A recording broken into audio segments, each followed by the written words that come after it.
Hello everyone, मैं उम्मीद करता हूँ मेरे प्यारे प्यारे बच्चों आप बहुत अच्छे होंगे। आज इस वीडियो के अंदर मैं आपके 4 नंबर पक्के करने वाला हूँ जो कोई नहीं काट सकता। किसी की दम नहीं है, किसी की क्षमता नहीं है, किसी की पेन में वो ताकत नहीं हो जो 4 नंबर आपका आपसे ले ले। बस दिमाग का ढक्कन खुला रखिएगा और सहयोग करिएगा अपने आप का और साथ में, ठीक है, हमारा, जिससे मैं आपको ये कंसेप्ट आसानी के साथ समझा सकूं। वीडियो नंबर 18 है आपका, डे नंबर 18 है आपका। आज के दिन मैं आपको बताऊंगा सर रिवैल्यूएशन अकाउंट के बारे में। ठीक कट। आज के अंदर मैं आपको बताऊंगा सर रियलाइजेशन अकाउंट के बारे में, और हम चैप्टर डिस्कस करने वाले हैं dissolution of a partnership firm जहां पर प्रॉपर्ली डिसॉल्व हो जाती है, जहां पर फर्म हमारी प्रॉपर्ली खत्म हो जाती है, उसके बारे में हम लोग बात करने वाले हैं। अगर एक स्थिरता के साथ बताया जाए तो इसके अंदर मैंने आपको पहले भी बहुत पहले ही पढ़ा रखे हैं कि जब डिसोल्यूशन के बारे में बात होती है सर तो 4 अकाउंट मेनली आपको काम करते हुए नजर आते हैं। पहले अकाउंट का नाम है सर रियलाइजेशन अकाउंट, दूसरा आपका है sir partners loan account,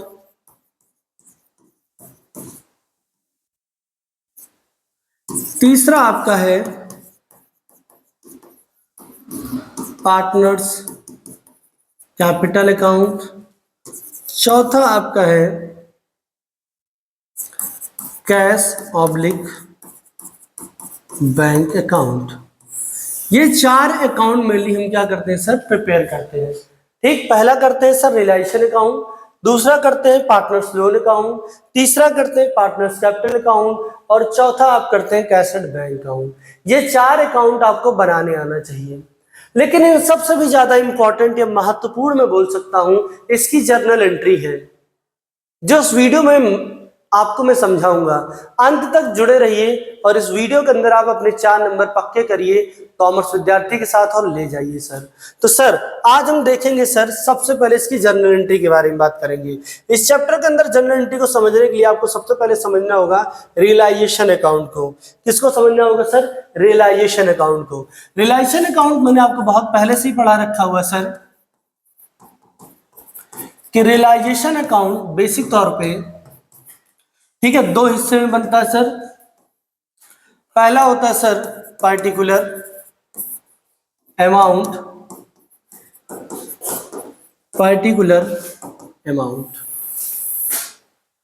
realisation को सॉल्व करने के लिए आपको 2 पहलू पे ध्यान देना होता है, एक बैलेंस शीट पे और दूसरा एडजस्टमेंट पे। बैलेंस शीट पे जो ध्यान देना होता है सर वो एक एसेट्स होता है और दूसरा लायबिलिटी होता है। एक एसेट्स होता है, दूसरा लायबिलिटी होता है।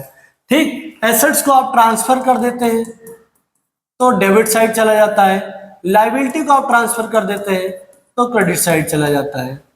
ठीक है, तो सबसे पहले हम क्या करते हैं sir? Transfer of assets. Transfer of assets सबसे पहले क्या करते हैं सर? Transfer of assets. आप एसेट्स को ट्रांसफर करते हैं तो कहां चला आता है सर? डेबिट साइड में। दूसरा आप काम क्या करते हैं सर? Transfer of liability. जब आप लायबिलिटी को ट्रांसफर करते हैं तो सर कहां आ जाता है सर? क्रेडिट साइड आ जाता है। ठीक, जब आप एसेट्स को ट्रांसफर करते हैं तो डेबिट साइड आता है, जब आप लायबिलिटी को ट्रांसफर करते हैं सर वो कहां जाता है? क्रेडिट साइड आ जाता है। क्लियर है यहां तक? अगर मैं इसकी जनरल एंट्री की बात करूं, पहला केस जो हमारे हाथों में है, ठीक है, ट्रांसफर ऑफ द एसेट्स। तो ट्रांसफर ऑफ द एसेट्स की एंट्री क्या बनेगी सर? रियलाइजेशन अकाउंट है, ट्रांसफर। अब देखो सर, अगर नोट एक दिमाग में रखना है, अगर आप जर्नल से अकाउंट या अकाउंट से जर्नल आप बनाते हैं तो जो चीज डेबिट होती है वो क्रेडिट में कन्वर्ट होती है, जो क्रेडिट होती है वो डेबिट में कन्वर्ट होती है। ये बेसिक कंसेप्ट है हमारा। ठीक, ट्रांसफर ऑफ द एसेट्स के बारे में अगर बात करें, अगर एसेट्स ट्रांसफर होगा तो इसकी एंट्री क्या होगी सर? डेबिट में है तो एंट्री टाइम कहां पहुंच जाएगा? क्रेडिट में। तो लिखा जाएगा टू एसेट्स, और अकाउंट ऊपर कौन सा आएगा सर? रियलाइजेशन। तो हम लिखेंगे sir realisation account debit to assets. Realisation account debit to assets. लेकिन ये क्या होगा sir? At the time of transfer. Transfer के टाइम पे इसका यूज होगा। अगला बात करें sir transfer of liability, liability किस साइड में सर, ट्रांसफर होती है क्रेडिट साइड में, एंट्री में कहा जाएगा, डेबिट में। तो जो लाइबिलिटी होगा उसको डेबिट करेंगे, तो लाइबिलिटी अकाउंट डेबिट टू, यहां पर क्या हो जाएगा सर, रियलाइजेशन अकाउंट। ठीक है, क्या हो जाएगा सर, टू रियलाइजेशन अकाउंट हो जाएगा। ठीक है, तो ट्रांसफर ऑफ द एसेट्स, जब एसेट्स को ट्रांसफर करेंगे तो यहां पर क्या हो जाएगा सर, एसेट्स को ट्रांसफर करने के बाद, ठीक है, यहां पर हो जाएगा sir realisation account debit to assets, और अगर लाइबिलिटी ट्रांसफर करेंगे तो liability account debit to realisation हो जाएगा। ठीक, क्लियर है, चलिए आगे बढ़ते ऑफ, ठीक है, कि मतलब ट्रांसफर ऑफ द एसेट्स और ट्रांसफर ऑफ द लाइबिलिटी के बिहाफ पे इस चीज को हम डील करेंगे। अब आगे बात करते हैं सर, जैसे रियलाइजेशन अकाउंट ही है, आपका रियलाइजेशन अकाउंट है, इस रियलाइजेशन अकाउंट में क्या होता है कि पहला तो आप एसेट्स को ट्रांसफर करते हैं, लाइबिलिटी को ट्रांसफर करते हैं। दूसरी कंडीशन होती है कि आप बैलेंस शीट से जब आप एडजस्टमेंट की तरफ बढ़ते हैं, कहां बढ़ते हैं सर, एडजस्टमेंट की तरफ, एडजस्टमेंट की तरफ, तो वहां पर चीजें क्या होती है, जो एसेट्स होता है और जो लाइबिलिटी होती है, ये दोनों चेंज हो जाती है। एसेट्स क्या करता है सर, एसेट्स का बैलेंस होता है सर, आपको पता है डेबिट, बट ये अब क्या हो रही है सर, सेल हो रही है, क्या हो रही है, सेल, तो ये कहां पहुंच जाएगी सर, ये क्रेडिट साइड। और लाइबिलिटी का बैलेंस होता है सर क्रेडिट, और इसका पेमेंट होता है, तो ये कहां पहुंच जाती है सर, कहां पहुंच जाएगी सर, कहां पहुंच जाएगी sir, credit.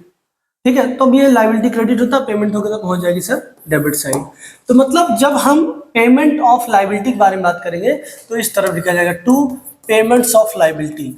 Payment of liability in the sense, जैसे हम लिखते हैं क्रेडिटर्स, क्रेडिटर का पेमेंट होता है, बिल्स पेबल का पेमेंट होता है, या कभी कभी एक्सपेंसेस होते हैं, तो ये सब क्या कहाँ रिकॉर्ड होते हैं सर, किस साइड रिकॉर्ड होते हैं सर, ये डेबिट साइड। क्रेडिट साइड में आप क्या रिकॉर्ड करते हैं सर, क्रेडिट साइड में आप एसेट्स को जो सेल करते हैं, बाई सेल ऑन एसेट्स। ठीक है, जो भी आप एसेट्स को बेचते हैं वो यहाँ रिकॉर्ड होता है। ठीक है, उसको हम बाई बैंक या बाई कैश करके दिखा लेते हैं। ठीक, इस तरीके रिकॉर्ड हो जाता है। अब इस कंडीशन में एंट्री क्या बनेगी, इस कंडीशन की जो एंट्री बनेगी सर, वो इसकी देखो, अब ये किस तरफ है, डेबिट साइड, एंट्री में कहा जाएगा क्रेडिट, तो लिखा जाएगा टू क्रेडिटर टू बीपी। ठीक है, ये तो मान लो टू हो गया क्योंकि क्रेडिट हो गया, ऊपर क्या लिखा जाएगा, रियलाइजेशन अकाउंट डेबिट। ठीक है, रियलाइजेशन अकाउंट डेबिट।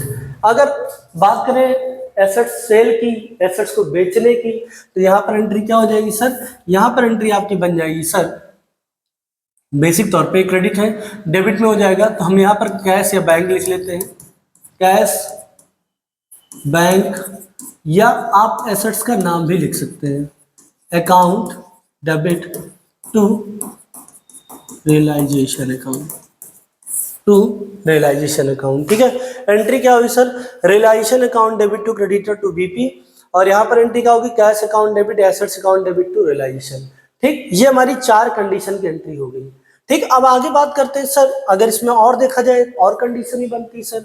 अब आगे बात होती है सर अनरिकॉर्डेड एसेट्स। अगर अनरिकॉर्डेड एसेट्स है तो उसकी एंट्री क्या बनेगी सर, या अनरिकॉर्डेड लायबिलिटी है तो एंट्री क्या बनेगी।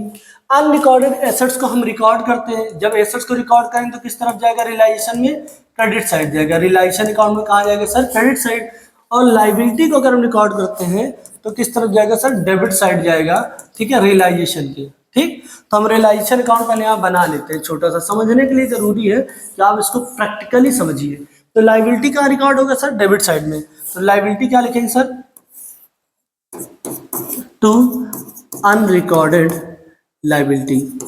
अब उसका नाम दिया होगा जो भी अनरिकॉर्डेड होगा, और एसेट्स होगा तो इधर आएगा बाई अनरिकॉर्डेड एसेट्स। ठीक, ये किस साइड है सर, ये डेबिट साइड, ये कौन सा साइड है, क्रेडिट। सर एंट्री करनी है, एंट्री में क्या हो जाएगा, क्रेडिट हो जाएगा। ठीक, तो क्या लिखेंगे sir, realisation account debit account debit to unrecorded liability. ठीक है, ये हो जाता है। क्रेडिट साइड में जाएंगे, अनरिकॉर्डेड एसेट्स है, इसकी एंट्री क्या बनेगी सर? क्रेडिट से तो कहाँ जाएगा? डेबिट में, तो लिखेंगे सर अनरिकॉर्डेड एसेट्स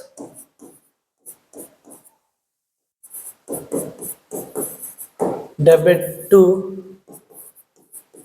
रियलाइजेशन,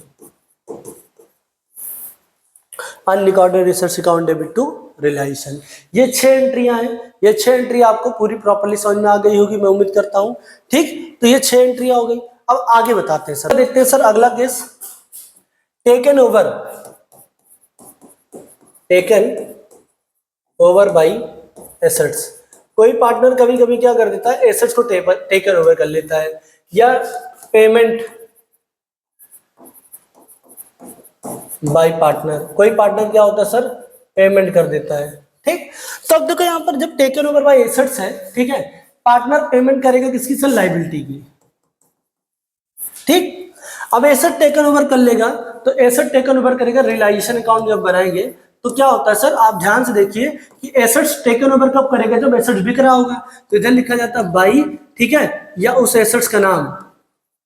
ठीक, और ब्रैकेट में जो पार्टनर ले रहा होता है उसका नाम लिख देते हैं। फॉर एग्जांपल रितु ले रही तो उसका नाम लिख देते हैं। तो एंट्री में कहाँ रिकॉर्ड हो रहा है सर? ये क्रेडिट साइड। लेकिन जब आप इसका अकाउंट मेंटेन करेंगे, जब आप इसका अकाउंट बनाएंगे, जनरल अकाउंट बना रहे, जब आप इसको जनरल में कन्वर्ट करेंगे तो ये क्या पार्टनर कहाँ आ जाएगा? डेबिट में।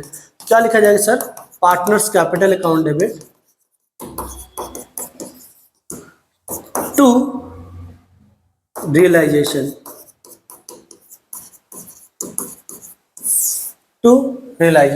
ठीक। आगे हम पेमेंट ऑफ लायबिलिटी के बारे में बात करते हैं। तो जब लायबिलिटी का पेमेंट होता है तो रियलाइजेशन अकाउंट में लायबिलिटी का पेमेंट किस तरफ दिखाते हैं? इस तरफ, टू, ठीक है, पेमेंट्स। तो जो पेमेंट होती है लायबिलिटी की उसको बैंक या कैश करके दिखा देते हैं। ठीक, बैंक या कैश करके दिखा देते हैं, पार्टनर जो दे रहा है उसका नाम लिख देते हैं। तो अगर उसकी एंट्री के बारे में बात करोगे तो एंट्री क्या हो जाएगी सर? एंट्री हमारी, ठीक है, चेंज हो जाएगी।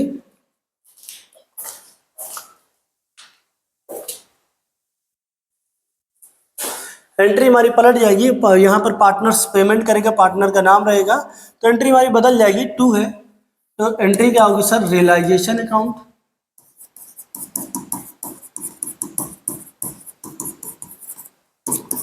टू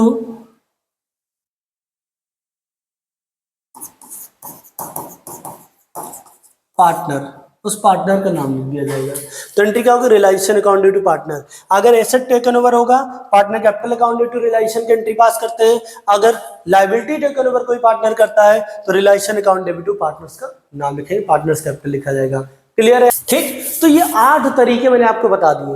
अब प्रॉफिट एंड लॉस को तो आप खुद भी अपना दिमाग लगा के कर सकते हैं। ये आपका होमवर्क है, कमेंट बॉक्स में फेंक के बताइए कि प्रॉफिट एंड लॉस का क्या होगा। अगर प्रॉफिट होगा रियलाइजेशन में तो क्या एंट्री होगी, लॉस होगा रियलाइजेशन में तो क्या एंट्री होगी। ठीक है, डे नंबर 18 यहाँ पर खत्म करते हैं। अगले टॉपिक में आपको समझाऊंगा कंसेप्ट ऑफ रियलाइजेशन को। तब तक के लिए धन्यवाद, बने रहिए।